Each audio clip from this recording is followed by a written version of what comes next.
Hospitals में जो patients का डायलिसिस का प्रोसीजर होता है, उस डायलिसिस प्रोसीजर का एलाइड में एक कोर्स बना है जिसका नाम है dialysis therapy technologist as per एनसीएचपी guideline 2026।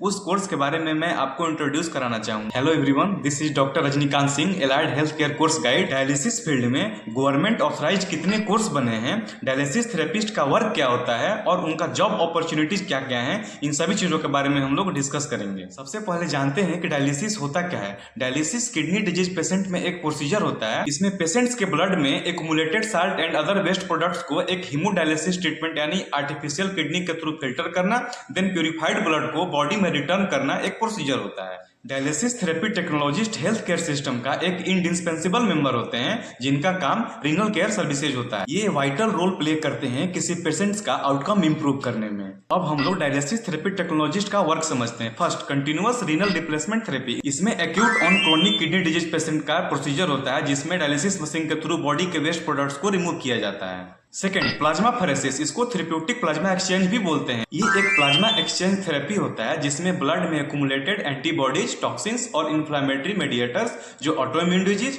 Neurological disorders and certain toxicological emergencies cause करते हैं, उन सारे वेस्ट प्रोडक्ट्स को ब्लड से रिमूव करना इसमें प्रोसीजर होता है। Third, extra corporeal membrane oxygenation. ये एक लाइफ सपोर्ट टेक्निक होता है जो कार्डियक और रिस्पिरेटरी फेलियर पेशेंट में यूज होता है। इसमें पेशेंट्स के ब्लड को एक आर्टिफिशियल मेम्ब्रेन ऑक्सीजनेटर के थ्रू सर्कुलेट कराया जाता है जिसमें ऑक्सीजन को ऐड किया जा सके और कार्बन डाइऑक्साइड को रिमूव किया जा सके।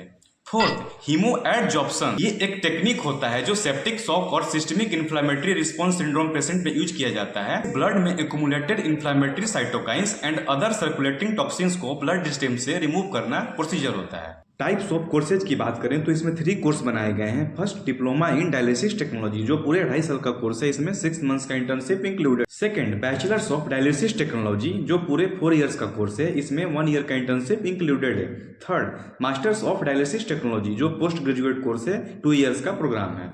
Eligibility criteria and entry requirements की बात करें तो आपका 10th पास आउट होना चाहिए, 12th में फिजिक्स, केमिस्ट्री, बायोलॉजी या मैथमेटिक्स होना चाहिए। एडमिशन प्रोसेस की बात करें तो ट्रू क्राइटेरिया है। फर्स्ट, अगर आप नीट का एग्जाम दिए हैं तो उसके मार्क्स के बेस पे भी आप एडमिशन ले सकते हैं। सेकंड, स्टेट गवर्नमेंट जो state wise entrance exam conduct कराती हैं उसको देख करके भी आप काउंसलिंग के थ्रू एडमिशन ले सकते हैं।